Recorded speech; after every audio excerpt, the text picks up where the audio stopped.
Hi everyone, welcome back to my channel.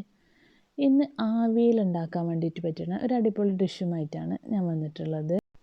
നേന്ത്രപ്പഴം, അരിപ്പൊടിയും അതുപോലെ തന്നെ ഫില്ലിംഗ് ആയിട്ട് സ്വീറ്റോ അല്ലെങ്കിൽ ഹോട്ടോ എന്തായിട്ടും ഫില്ലിംഗ് ആയിട്ടും ചേർക്കാൻ വേണ്ടി പറ്റുന്ന ഒരു സിമ്പിൾ റെസിപ്പിയാണ് കാണിക്കുന്നത്. അപ്പോൾ നമുക്ക് പഴം എടുത്തിട്ട് കട്ട് ചെയ്യാം. അപ്പോൾ നിങ്ങൾ ആദ്യമായിട്ടാണ് കാണുന്നതെന്നുണ്ടെങ്കിൽ ഒന്ന് സബ്സ്ക്രൈബ് ചെയ്യുക, തൊട്ടടുത്തുള്ള ബെൽ ബട്ടണും കൂടി പ്രസ് ചെയ്യുക കേട്ടോ. ഇനി കട്ട് ചെയ്ത് വെച്ചിട്ടുള്ള ബനാന മുഴുവനായിട്ടും മിക്സിയുടെ ജാറിലേക്ക് ചേർത്ത് കൊടുത്തു. ഇനി ആവശ്യത്തിന് വേണ്ടിയിട്ടുള്ള പഞ്ചസാര, നല്ല പഴുത്ത പഴമാണെന്നുണ്ടെങ്കിൽ മധുരം കുറച്ച് കുറക്കാം കേട്ടോ. അത് അത്യാവശ്യം മീഡിയം പഴുപ്പായിട്ടുള്ളൂ, അതുകൊണ്ട് തന്നെ 2 ടേബിൾ സ്പൂൺ പഞ്ചസാരയും ഏലക്കാപ്പൊടിയും ഒരു 1/4 കപ്പ് വെള്ളം കൂടിയും ചേർത്തിട്ട് നല്ല ഫൈനായിട്ട് അരച്ചെടുത്തിട്ടുണ്ട്. ഇനി ഇതൊരു ബൗളിലേക്ക് മാറ്റി കൊടുക്കുകയാണ്. ഈ ബൗളിൽ വെച്ചിട്ടാണ് നമ്മൾ മാവ് മിക്സ് ചെയ്യുന്നത് കേട്ടോ.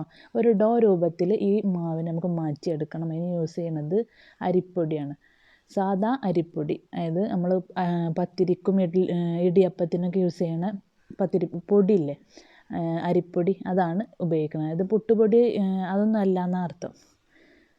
അപ്പോൾ അരിപ്പൊടി ചേർത്തിട്ട് നന്നായിട്ട് മിക്സ് ചെയ്തു. കളറിന് വേണ്ടിയിട്ട് കുറച്ച് മഞ്ഞൾപ്പൊടിയും കൂടിയും ചേർത്തിട്ട് നന്നായിട്ട് കുഴച്ചെടുക്കുക.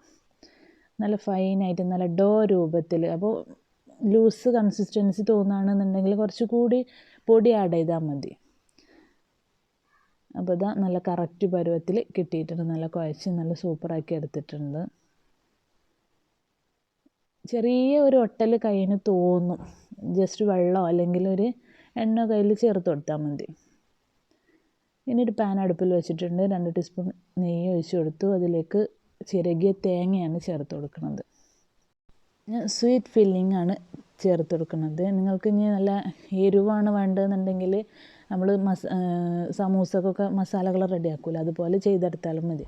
അപ്പം ഞാൻ സിമ്പിളായിട്ട് തയ്യാറാക്കുകയാണ്. അപ്പോൾ തേങ്ങ നന്നായിട്ടൊന്ന് ചൂടാക്കി എടുക്കുക. അതിലേക്ക് പഞ്ചസാര കൂടി ചേർത്ത് കൊടുത്തിട്ടുണ്ട്.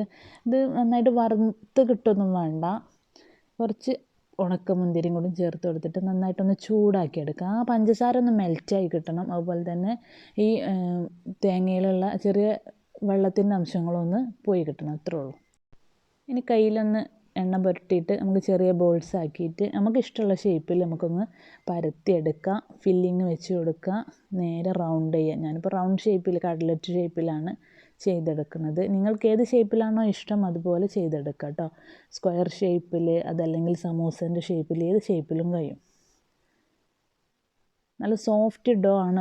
അതുകൊണ്ട് തന്നെ ഏത് രൂപത്തിലും നമുക്ക് മടക്കിയെടുക്കാനും റൗണ്ട് ചെയ്യാനും ഫില്ലിങ് വെക്കാനൊക്കെ നല്ല ഈസിയാണ്.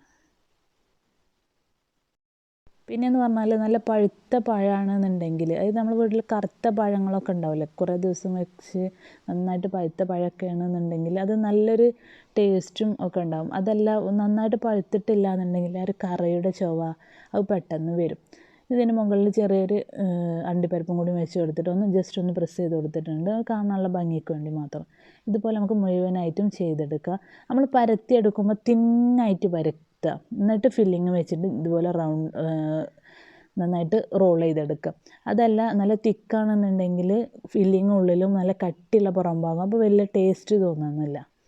അപ്പോൾ നമ്മൾ ആവി കയറ്റാൻ വേണ്ടിയിട്ട് ഇഡ്ഡലി പാത്രമാണ് എടുത്തിട്ടുള്ളത്. അതിലേക്ക് ഓരോന്നായിട്ട് വെച്ച് കൊടുക്കുകയാണ്.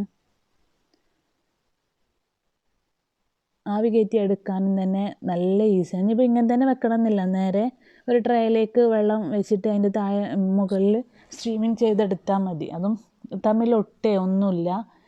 ഇങ്ങനെ ആകുമ്പോൾ ഇഡ്ഡലി പാത്രത്തിൻ്റെ അതേ സെയിം അളവാണല്ലോ, അതുകൊണ്ട് പെട്ടെന്ന് അങ്ങനെ ചെയ്തെടുക്കാമെന്ന് കരുതിയിട്ടാണ് ഇങ്ങനെ വെച്ച് കൊടുക്കുന്നത് കേട്ടോ.